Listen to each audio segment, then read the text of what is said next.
Welcome, everybody, to the All-Inclusive Podcast. I'm one of your hosts, Josephus. And I am Conley, organizing pastor of Artisan Church. And we are here today to talk about the subject Creativity. matter. Creativity. Oh, okay. Yeah. We're getting creative today.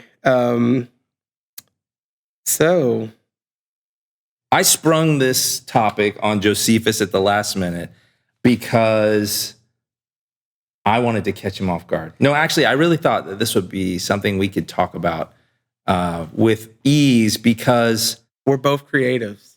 We're both always making stuff and talking about the things that we're making. And Josephus is always introducing like a new piece of equipment or a camera, and so all of these things so that he can make his art to the next level of all different sides, all different sorts of things. So I just thought this would be something that is appropriate and front of mind because this summer has been a season of creating in a big way.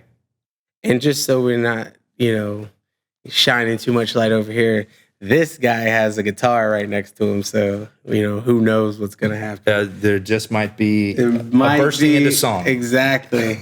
we might kumbaya with no fire in the studio. So, what do you like to make other than music? Let's take the. I'm going to try to stray away from talking about obviously video and camera.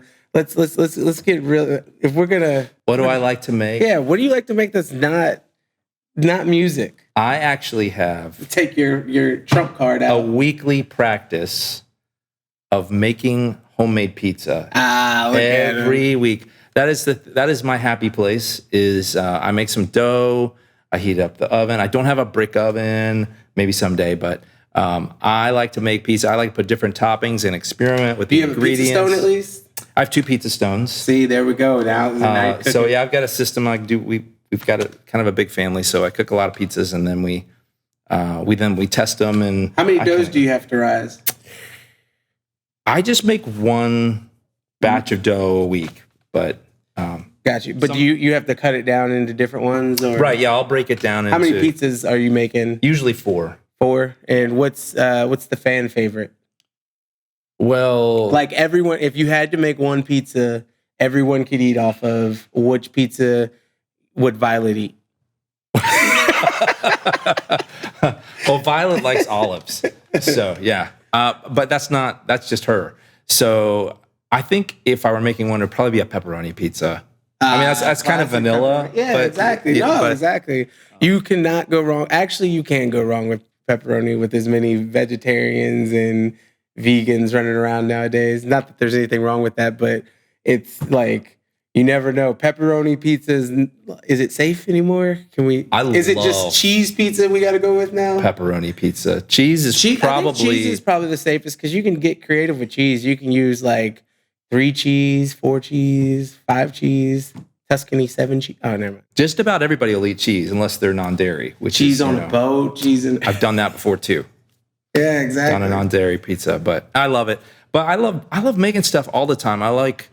I get energy from like making a new thing or fixing things. This week I used my creativity to fix our air conditioner.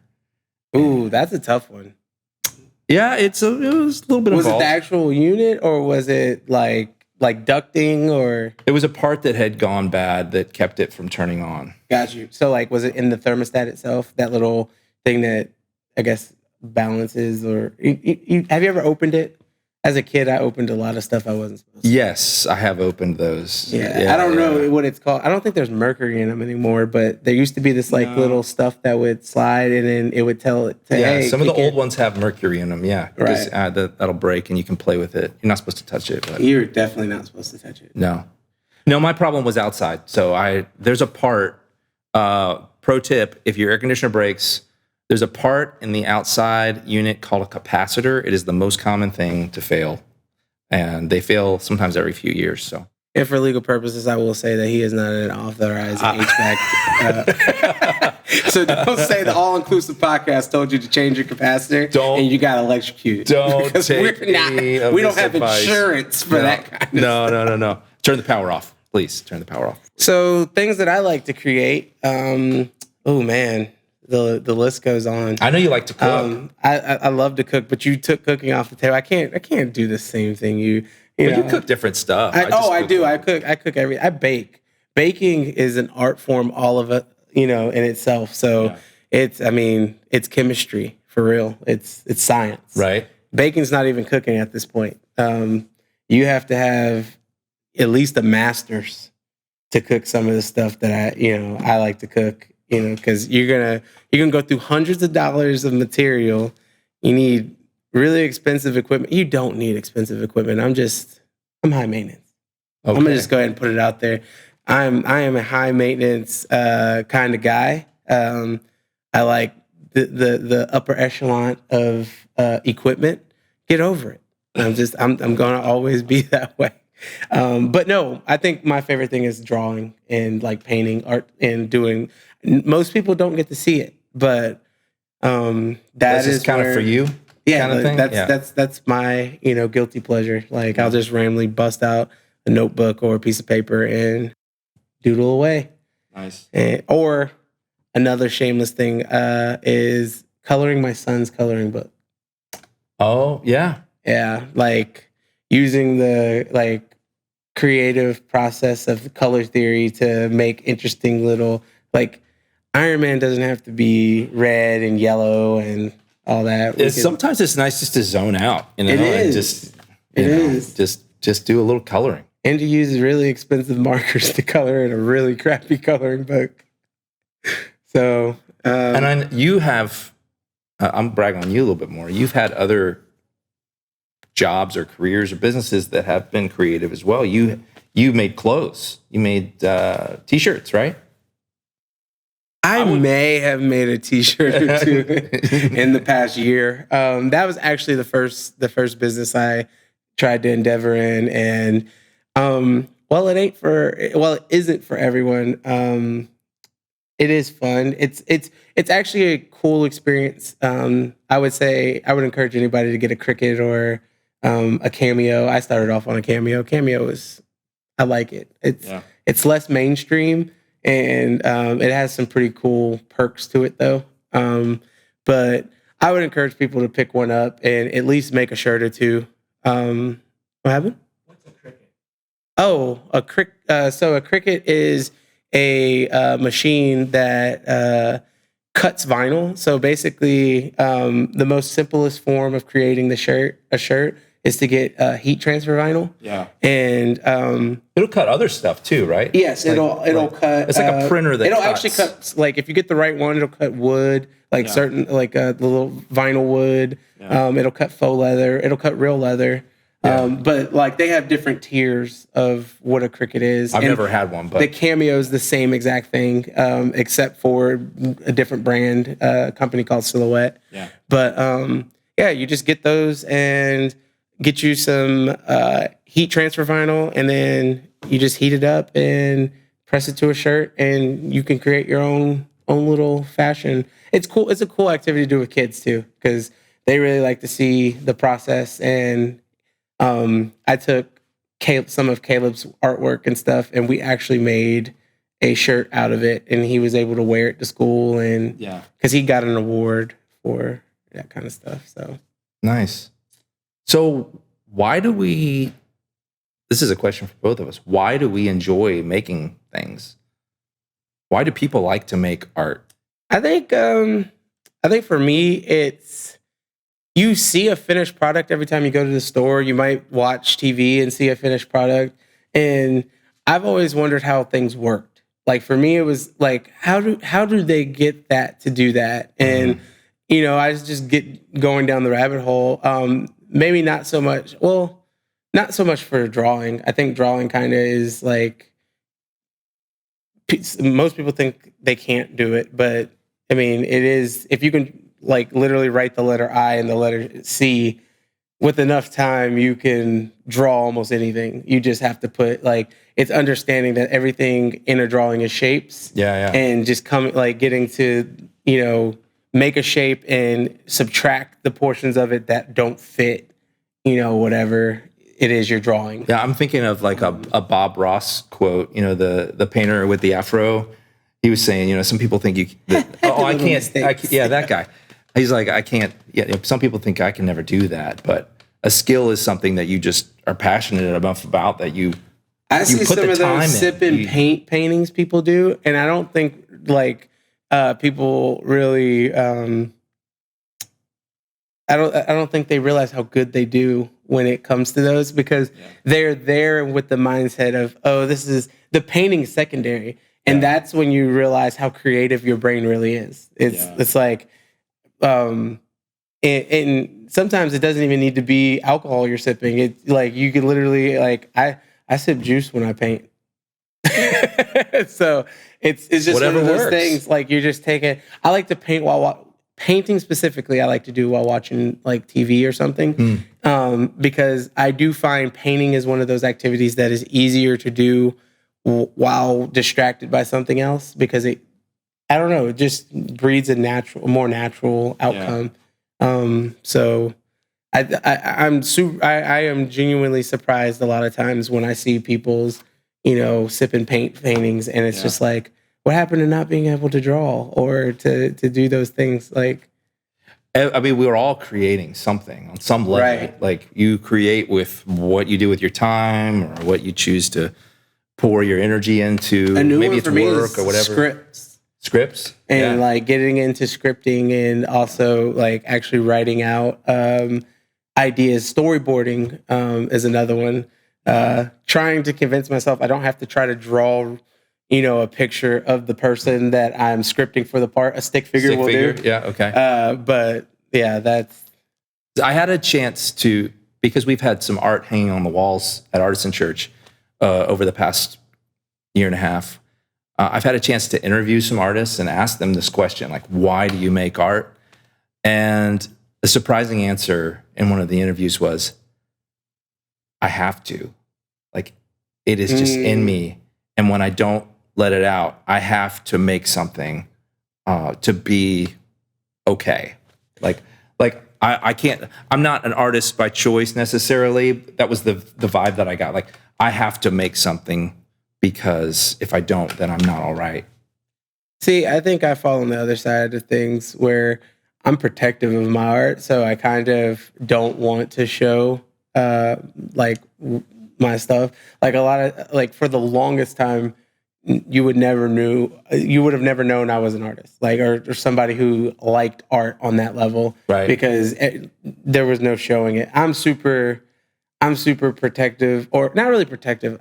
I think my stuff sucks, so I don't really need affirmation. I don't need affirmation that it sucks. But you still want to make it, right? Right, right. Like, it's still a natural thing for you to sit down and color Iron Man while you watch TV. Right, yeah. So exactly. Yeah. I would probably color Thanos more than Iron Man, because I am, a villains fan after all. But but yeah, he's got good colors too. He does.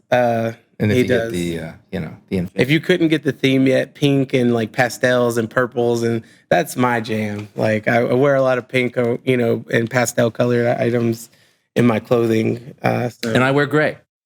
But why do you? So what brings you joy when you create? You kind of slid past what it is. Oh well, I think that something is happening sometimes on a spiritual level when we make things. And when I create, I find that I get to connect with God in some ways, particularly if I'm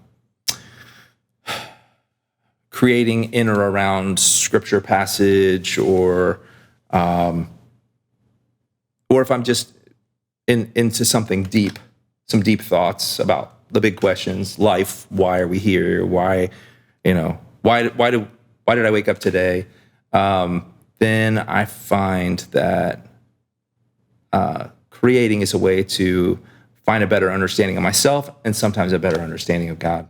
So do you only create in the spiritual aspect, or do you feel like, is that your main motivator? I think it's my main motivator. So if It's been my work for a number of years, so I find myself wanting to create to enhance whatever I'm doing in worship. Or I'm gonna throw a big curveball. Yeah. So if you decided that this Christian thing no longer is for me, would that kill your creativity? Like, would you not write songs anymore? No, because there's value in creating on other levels. I think it's a way to connect with people as well. So, I may not be able to express myself in words or storyboards or coloring the same way that I do in song. And so when I play a song for somebody, sometimes there can be a connection that's made that is on a deeper level because, I don't know, words and music are magic.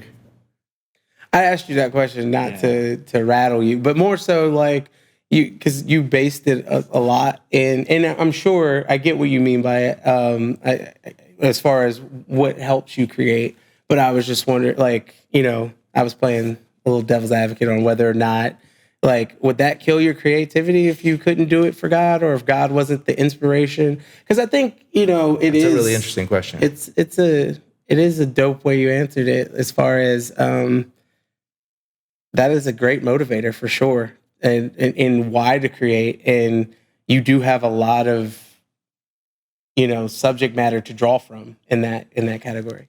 Yeah, I think ultimately we're all making things because we have something to say, maybe even on a subconscious level. Like there's something. But I think some kind of response. I think when you can do it from a story that's been around as long as Jesus' story has been around, and people find new and creative ways to actually create things that give a different perspective, or maybe even like innovate, or like, I mean, think about that's exciting to me. Actually. Yeah, exactly. Think about how long the story has been around, and I mean, every day you wake up, they're like, wow, that is a creative take on how to deliver the message, or that is a very creative way. That's amazing, really. Yeah, like that's amazing that it can still be new. Like to hear the Jesus story from your perspective, in your voice, in your translation, that is incredible. I don't want to get into the semantics of how you could either, well, I mean, we can if people want to in the comment section, but I heard something in a song a few years ago that when I was having trouble with my spiritual journey, and I just it was baffling to me. I was like, ooh, that was a good one. And I had never heard the angle before. And it was a guy, he was rapping about, all the stuff he had been through. And, kind of like, it was a conversation between him and God. And he actually asked the question, how do you expect me to still believe, with everything that I've seen? And God's response to him was, well, you've never seen oxygen, but you believe you can breathe. And so that was the lyric? It was the lyric. Yeah. He was like, you can't see oxygen, but you believe you can breathe. And I was just like, wow, that's, and regardless of if a scientist is like, well, you could see oxygen if you put it in this, Right. Oh, every metaphor breaks down. But for the most part, I don't know somebody whose nature is like, hey, look, I've seen oxygen before. So you just happen to know that it's an everyday occurrence. But that turn of a phrase kept the mystery alive. Exactly. Yeah. It definitely intrigued me enough to kind of I was like, ooh, that's a bar. Yeah. That's a bar right there. And I think that's incredible. And I mean, this was only 4 or 5 years ago. So, I mean, 2,000 plus years of this story, and no one had the. Yeah. I mean, that's a gift that, to be able to say that his words, and song made a difference to keep you wrestling with the idea that your faith journey was worth continuing on. Or I'm putting words in your mouth a little bit. Here comes the fire truck. They are getting creative. Right on cue. They are getting creative with the siren. I always wondered as That was somebody, a hello honk, I think. Well, Beep, yeah, beep, no, beep. that's what I'm saying. I wonder, like, being on the fire truck, if there's like a pattern of honking that they have to do, because like it's never consistent. Sometimes it's or it just depends on the driver at that There point. might be something in the fireman manual. Yeah, there has to. We need to demand better from our fire department so we can. We want to know what they're saying to us. So, well, have we talked about why do you create? I mean, we've talked about what brings you joy creating, but why do you create? And I guess you kind of did answer that one. Did I answer? A little bit. I think I kind of spoke for everyone and said, well, like, there's something to say. So when I have something to say, sometimes it comes out in a creative way. But what if Sometimes you it hide comes your out art? in Like, sauce and dough. What if you hide your art? You're not really saying anything, right? Well, it could just be something I'm saying to myself, I guess, or something I'm saying to God. Like, there's some therapeutic benefits to getting it out, getting it on the page or getting it on the canvas, something like that. And maybe you just paint right over it at the end. I've actually seen a guy recently on, I think it was TikTok or Instagram. It was a reel of some sort. Yeah. But he has this pretty creative idea. Creative. I use the word creative. You see that, right? I use it too much. But no, he paints famous people. Mm-hmm. And he takes it to a location where they're supposed to be to try to get their attention. And if he doesn't, he goes home and he destroys it in a non-destructive way as far as the canvas, but the painting is destroyed. So he might burn the surface of it. What is he trying to say with that? No, this is he's disappointed in their action, I guess. But this is the interesting and creative part of it. It sounds bad at first. Then he paints a new famous person over top of it. Okay. But he leaves an element from the last painting in the new painting. Okay, I like that part. And then he takes it, and I think he's on his 5th iteration. He's done Kanye West, he's done Lizzo, he's done a few other people, and he's trying to get. It kind of seems like if I don't get to meet a famous person, I'm going to be mad. Basically, he's trying to get that. Yeah, he's going to put fire on their face. And you can interpolate it any way you want. I just think it's a pretty creative way to try to. But I think the real cool thing about it is he's recycling.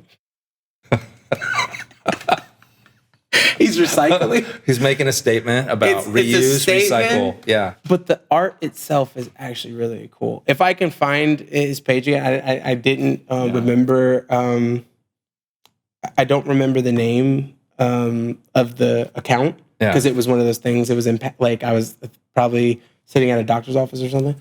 But I could probably find it. If I do find it, I'll put some of the images up on the screen. And his work is really good. Okay. All right. I'll check it out. And I think it's one of those things, it's like a shock value thing watching him destroy something he's worked so hard on. Yeah. It's not I never got the vibe he was projecting harmful thoughts on the individual. It was just That's good. You ignored a fan. Let me paint over your image. But when he destroyed it, every time he destroyed it, it added a new layer of texture. So the burning of one painting, the soot that's present, he leaves that aspect in there. So it's pretty cool. Well, it's very, very creative. Very creative.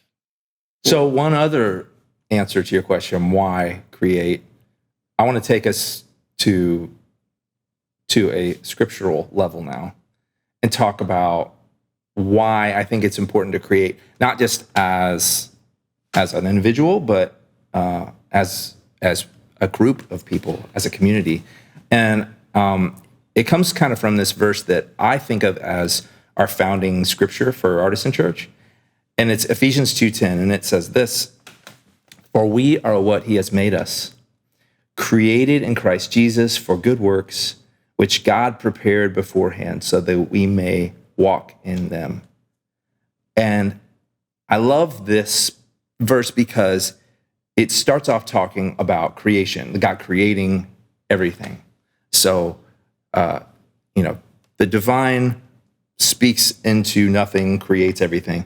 And then we bring Jesus in to the story, and Jesus is the one who tells us what's good and the one who directs us in the right path. So when we follow Jesus, we're actually following after God. Jesus and God are God, and God prepared these works beforehand so that we may walk in them.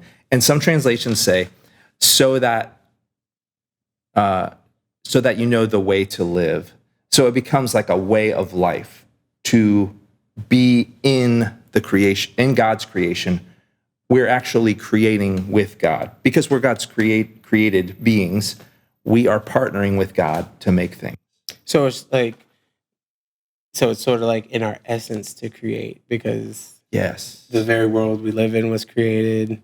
Everything is basically by association a creation. So yeah, we can't help. I mean, our very footprints, like all the choices that we make.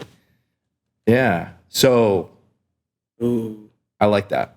And I think, in going back to talking about it bringing people together, I think there's incredible things that happen when a group of people are focused on the same thing and making something together. And this happens in groups singing, in congregational singing. I'll use that church word. That is the thing that gives me some of the most energy, is when we get to sing together, all focused on one thing, on one person, the divine, God, in whatever way we understand them. We're all focused on singing the same words, the same tune together. And y'all have been singing week in and week out lately. Like this last week, the whole band being, I think we need a bigger stage. We're talking about that. I mean, it's getting. We're gonna get creative on that. Yeah, it's going up there. Let's just say that. Yeah. I added some powerful voices in there. I love Min's voice. Like she's got. And she's like really good complimentary voice, like to Miss J. They both. It's been a lot of fun making music lately. I gotta say, they play well off of each other. It's been a lot. I like the two together. I don't know. Maybe I'm not the most ear gifted person, but I do know what I like.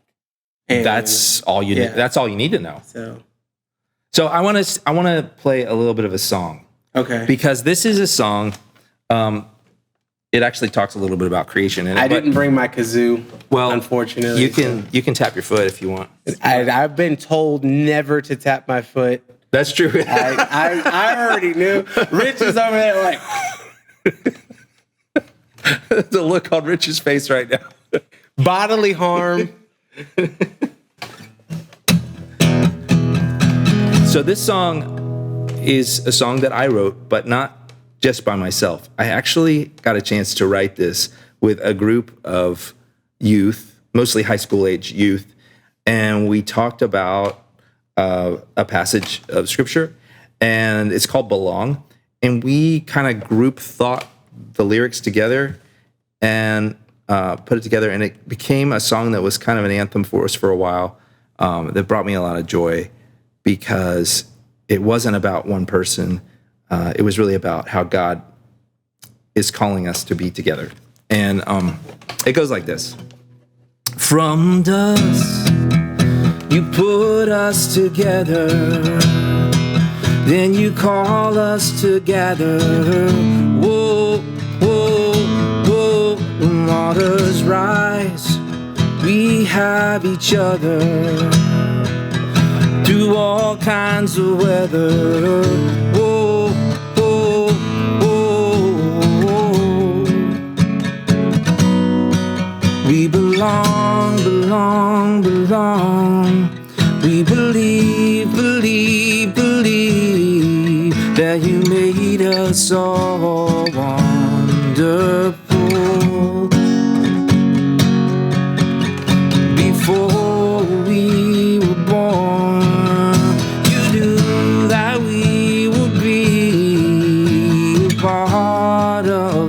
plan, the work of your hands. We belong.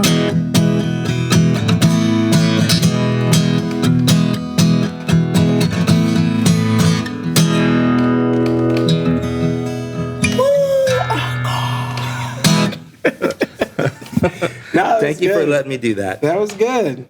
That was it. I like that. That you said high school helped, right? Yeah. We all kind of sat around a table at a pizza place and talked On about a napkin, even. There may have been napkins involved. I don't remember. I've always wanted to do something like that where we just like come up with something on a napkin and it just, is just, this great grand thing that, comes from it, whatever. Like you see it in movies all the time. So. That's true. The plan comes together. Speaking of movies, I am trying to figure out how, did the kids talk about it anymore when you got home? I haven't had a chance to talk to them too much. Oh, we're going to try to make a motion picture. It's only been a few hours, but yes. Yeah, it has only been a few hours, but I don't wait for it. Time waits for no man. I think it'd be so much fun to make a movie. I think it'd be really cool. I mean, and this whole summer we've been making a lot of things, and I think creativity happens in seasons like that sometimes, where you just get inspired and things just start flowing. Like we're making a podcast that kind of from nothing, and we're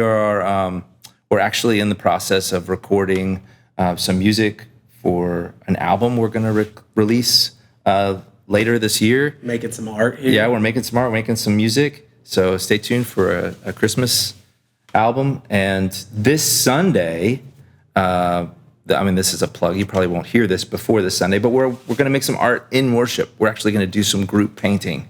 Maybe, but by the time you hear this, the art will be complete, and we can throw up an image of it. But we're gonna do some painting together as a group in worship. Don't want to miss it. Not at all. Well, thank you so much for that song. We are actually right at our tailspin here where we got to cut it off. Oh, it's time. It is time. I mean, this episode went really quick. I had a blast talking about this. I did too. Thanks for changing topics at the last minute. Oh, it's all good. Yeah. Any final words? Anything you want to add? Oh, I think if there's any word, I just want to encourage everybody to stay creative. You know what I haven't heard you say at the end of our podcast? You say it every week, though, on Sunday. What do I say? Go in peace. Go in peace. I was waiting for the go in peace. I thought you were going to say either go in peace or you may be seated. Those are now that you do, yeah. Or let's all stand while we... Yeah. I'm surprised you didn't hit us with the all stand. Y'all would have got so much belly button action if he would have told me to stand during the song. Well, thanks for listening, everybody, and we will be with you again soon. Hope you tune in next time. Adios.